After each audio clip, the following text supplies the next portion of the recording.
काशी में एक बड़े विद्वान रहते थे, अपैया दीक्षित उनका नाम था। और एक दिन वो नित्य क्रमानुसार गंगा स्नान के लिए गंगा के किनारे गए। अब वहां गंगा स्नान करना ये तो आम प्रचलन है, सब लोग गंगा स्नान ही करते थे। पहले नल वगैरह नहीं थे, बाथरूम में पानी नहीं आता था। और गंगा जैसी पुण्य सलीला नदी है जिसमें एक डुबकी लगाने से सारे पाप धुल जाते हैं, तो कौन छोड़ेगा। सब लोग वहां स्नान करने के लिए जाते थे, ये भी गए।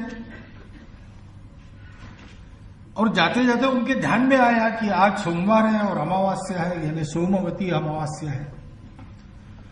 तो आज के दिन गंगा स्नान करके गंगा किनारे अगर हम पार्थिव पूजा करेंगे तो बहुत पुण्य लाभ होगा, ऐसी अपनी परंपरा कहती है। तो गंगा किनारे आए, गंगा जल में डुबकी लगाई, संध्या वंदन किया, उगते हुए सूरज को अर्घ्य दिया और फिर किनारे पर आकर पूजा की सामग्री निकाली कि पार्थिव पूजा करेंगे। लेकिन उसी में उनको लघु शंका की थोड़ी भावना हो गई। अब गंगा किनारे रहने वाले लोग जानते हैं ये सब गंगा को मैले करने वाले कृत्य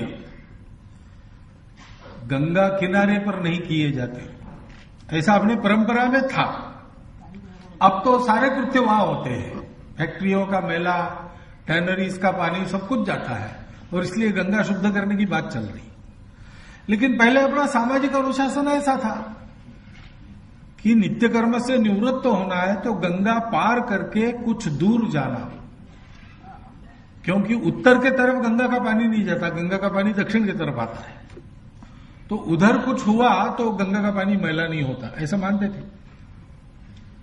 लेकिन अब ये सारा पूजा का वो थाली है, लोटा है, आचमन लेने के लिए वो धरनी है, ऐसी बहुत सारी सामग्री थी। अब वो किसके भरोसे छोड़ना। तो अपैया दीक्षित के मन में एक कल्पना आई कि बाद में तो पार्थिव लिंग मिट्टी से बना नहीं है, उसके पहले एक बड़ा रेत का शिवलिंग बनाकर इस सामग्री पर ही उसको बना देते हैं। तो सारी सामग्री इकट्ठा की, उस पर एक रेत का शिवलिंग बना दिया और गंगा पार करके चले गए। वहां बहुत सारे लोग थे स्नान करने वाले, वो सब पहचानते थे अपैया दीक्षित को। उन्होंने देखा कि अपैया दीक्षित आज अगर गंगा किनारे अपने झोले में से कुछ निकाल कर उस पर शिवलिंग बना रहे, इसका मतलब इससे बहुत बड़ा पुण्य लाभ होने वाला है। तो सब लोग फटाफट किनारे आ गए, अपने वस्त्र और पास में जो कुछ था वो एक जगह रखा, सबने उस पर रीति का एक एक शिवलिंग बना दिया। और जैसे अपैया दीक्षित गंगा पार गए थे वो भी गंगा पार चले गए। अपैया दीक्षित अपने निवृत्त होकर वापस आने लगे तो ये लोग मिले, कहाँ आए थे? नहीं, आप इधर आ गए तो हमने सोचा आपका अनुकरण करना चाहिए इसलिए आ गए। अच्छा चलो वापस चलो, वापस आ गए। देखते तो शिवलिंग का सामग्री का, क्योंकि सब लोगों ने रेत के शिवलिंग बना दिए थे, अपना कौन सा पहचान में नहीं आता था। हताश होकर अपैया दीक्षित के मुख से एक श्लोक बाहर आया, उसकी दूसरी पंक्ति है, गतानुगतिको लोको न लोको पारमार्थी कहा। लोग अच्छा काम भी करते हैं तो भी चलते आया है इसलिए करते, पारमार्थिक भाव से नहीं करते।